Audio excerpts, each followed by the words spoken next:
Is it crazy to say Julian Edelman is a Hall of Famer? It's kind of crazy. It's kind of crazy. Look how you looking at the ground. You upset at this take? Kind of crazy. Here's what I will do. What? Because so many people say, how you going to disrespect Julian Edelman? Can we reframe this? Ooh. I'm not going to disrespect Hall of Famers by saying Julian Edelman is a Hall of Famer. Rather than looking at this like you disrespected Edelman, I'm not going to disrespect those who are in the Hall by saying Julian Edelman should be in the Hall. Because being in the Hall of Fame, what we've learned is it's not just what you do in a regular season. It can't just be that. It's also about what you do in the postseason for just about everybody except a few individual quarterbacks, some people like that. So if that's the case, we should be able to flip that on its head. Okay. It's not just what you do in the postseason. It's also what you do in the regular season. Okay. And when I look at what Edelman has done in a regular season, I'm looking like, hey, big dog, there is no plausible way that you should be even in the conversation for being a Hall of Famer out of respect for Hall of Famers. Let's put some context on this if we shall. We don't ever say that Wes Welker should be a Hall of Famer. We don't ever say that. And he was a beast. He's a beast. Really good player. But you can be a great player and not be a Hall of Famer. You can. That's perfectly fine. There's no slight. Thank you. You're welcome. So shall we compare Wes Welker to Julian Edelman? Shall we? Because Wes Welker has 2 first-team All-Pros. Wes Welker went to 5 Pro Bowls. Wes Welker led the league in receiving yards 3 times. Wes Welker had 300 more catches than Edelman, and he had 3,000 more yards, plus 14 more touchdowns than Edelman. And we have never fixed our lips to say Wes Welker should be a Hall of Famer. Why have we not? Because Wes didn't win any Super Bowls. Well, he didn't win the Super Bowls like Edelman won Super Bowls. But it's just because Wes joined the Patriots during the drought and Edelman joined the Patriots during the harvest. That's the difference. I'm not going to knock Wes, and I'm not going to overly praise Edelman. I look at it like this. There's no possible way, Marcellus, Wiley, that the difference between Wes Welker and Julian Edelman being Hall of Famers is one catch. Because Wes Welker dropped a pivotal catch that would have won them a Super Bowl against the Giants, if you all remember. And Edelman made a pivotal catch against the Falcons that won them a Super Bowl. Y'all looking at the pictures, go back and rewatch the tapes if you want to. There is no plausible way that one catch, which is the difference in 2 Super Bowls collectively, one Wes Welker would have had, and one Julian Edelman wouldn't have had. There's no way that the difference in them being Hall of Famers is in a catch. So no, Julian Edelman should not be a Hall of Famer out of reverence for future Hall of Famers. Ooh, man, that was a good take. I don't have anything else to say, but I'm going to say it anyway. Is it crazy to say he's a Hall of Famer? No. It's also not the sanest of thoughts. You know what I'm saying? Look, God, this is a tough one because it's almost like a would versus should conversation. Like, will he be a Hall of Famer versus should he be a Hall of Famer? Should he be a Hall of Famer? Hell no. Like, not even close. And I can say it as a guy who knows what it looks like to not be a Hall of Famer. Me, you know, you say you go in class, Marcellus, Wiley, not a Hall of Famer. Here. You laughing too hard. Emmanuel, Acho, not a Hall of Famer. Raise your hand. Say here, damn it. Both of us. It's a non-Hall of Fame show right here. Speak for yourself. Here's the thing. He should be right with us. Now, he's closer to the VIP. He's closer to the Hall of Fame booth than us. I'm in the back. Right. I'm in the very back talking about, hey, Sal. Yeah. Can I jump the line with you? Yeah. You looking at me like, yeah. Huh? I'm looking at you because I'm in earshot of you, because I'm that close to you, because I can pass you the drink from the bar. Neither one of us is in that Hall of Fame booth over there. But the thing is, don't y'all dare start bringing that stuff over here to the bar. We waiting an hour for our drinks. The bartender's not looking at us. We get it. We're not Hall of Famers. Julian Edelman, you're not either. But should he be? Not by the numbers, man. The Hall of Fame is about individual accomplishment. You could be on the sorriest team ever, but if you are a dog, a Don Dada, and have the numbers to support it, then you should be a Hall of Famer. Julian Edelman was never a top receiver in the league. Ever. Now, he has top receiver numbers historically in the postseason, but I'm not going to even use the amount of times he went, as you said, the harvest, because Jerry Rice went 1,000 times too. That's why he has those numbers, and he was great. And Julian Edelman was damn good, and he got those numbers as well. But would you consider a Hall of Famer? That's when I got to start eating some crow. Say, maybe, because there's no elasticity anymore to what the Hall of Fame looks like. They have loosened the standards. They have made you and I start to sit there and whisper, hey, man, you think we get in the Hall of Fame? Like in 20 years, maybe me. In 50 years, maybe you. Like somehow, some way, we're going to creep our way over there because Edelman is getting there by looser standards. Steve Smith Sr., my dog, is saying, hell yeah, because he's like, I'm right. And then James Jones, my dog, is like, hell no. You know what? James Jones, no, he ain't got a chance. Yeah. Steve Smith Sr., like, oh, I got a chance, so let's loosen these standards.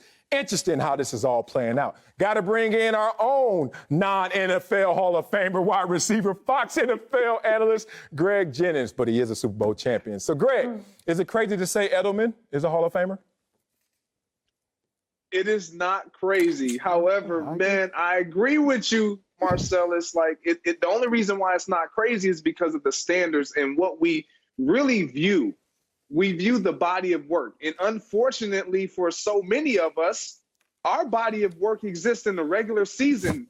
His body of work exists in the postseason. So you can match his body of work in the postseason. And when you start to look at his stats and you see he's second behind only Jerry Rice, that pumps you up full of air. That gives you a little bit more status.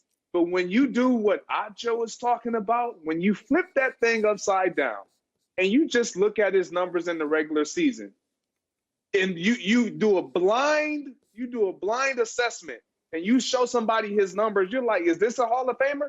Every single one, 100 out of 100 people are going to say, absolutely not. Yeah. You line them up next to Hines Ward, next to Wes Welker, next to so many other guys who aren't in. You're like, absolutely not. I can line them up next to me. Please do. I knew it's coming. Please do. Greg, look, and I'm going to tell you, like, it's hard for me to say that because I'm not one to toot my own horn. But Edelman has had a phenomenal career. But let's be honest, hey, Acho, Marcellus. Let me take it from here, G. Hold on. Because I want to hear you and he here. Because Greg Jennings got 64 touchdowns in his career. How many Edelman have? 36. By my math, Greg Jennings got just about double. Because Greg Jennings got 8,300 receiving yards in his career. How many Edelman have? 6,800. Somebody got to make that make sense. Greg Jennings got 2 Pro Bowls in his career. How many Edelman have?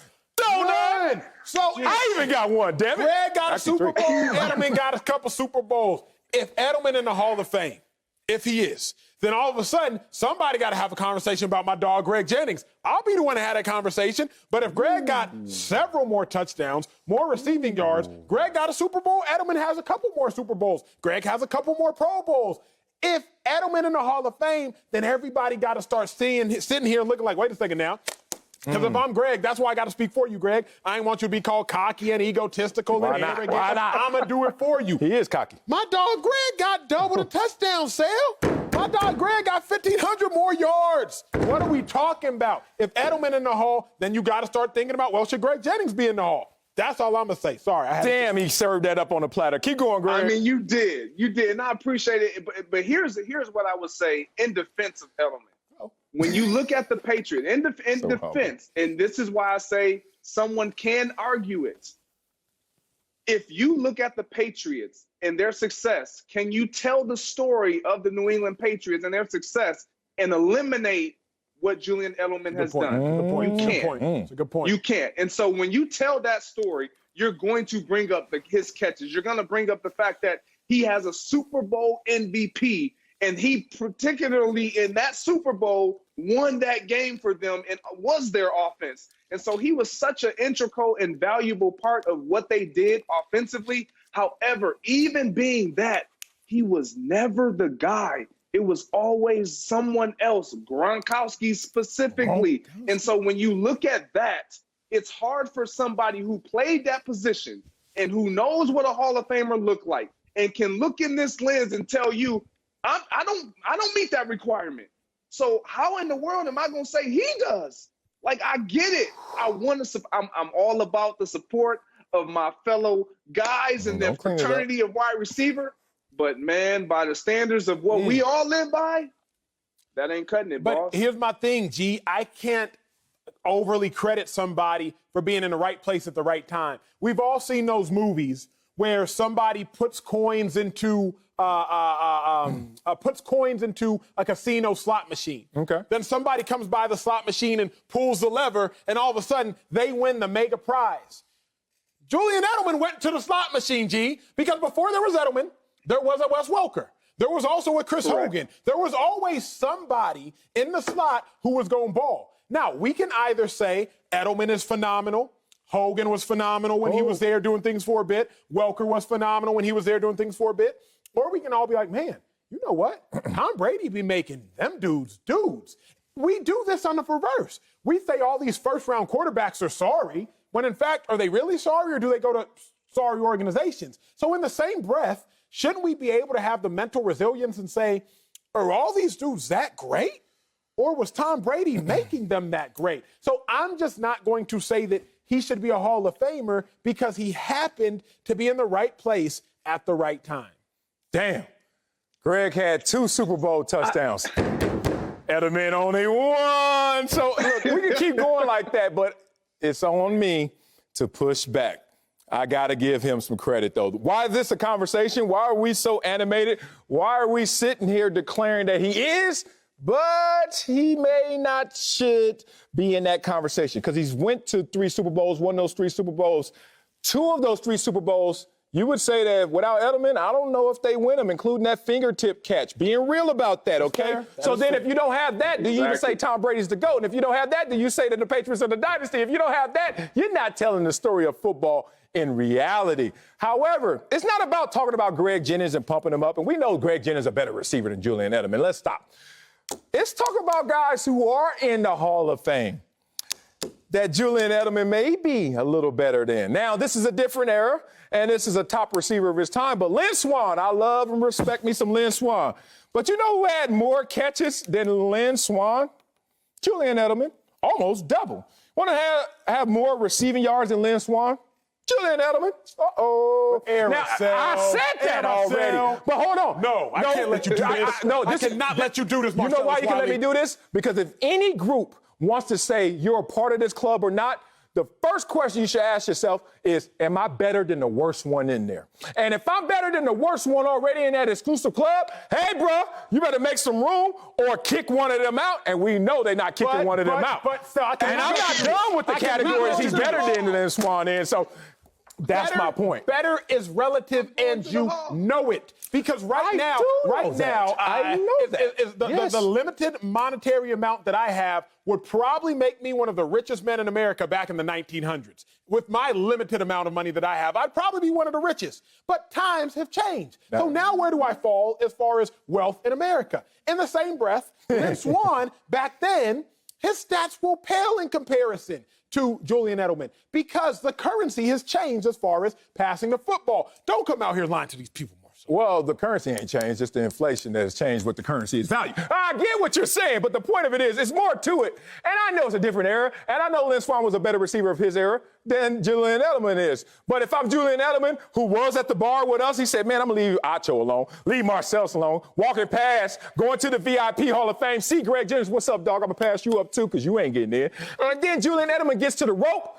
I'm not going to be tripping if somebody lets him in. Because the way this world is turning right now, I think he may be a Hall of Famer.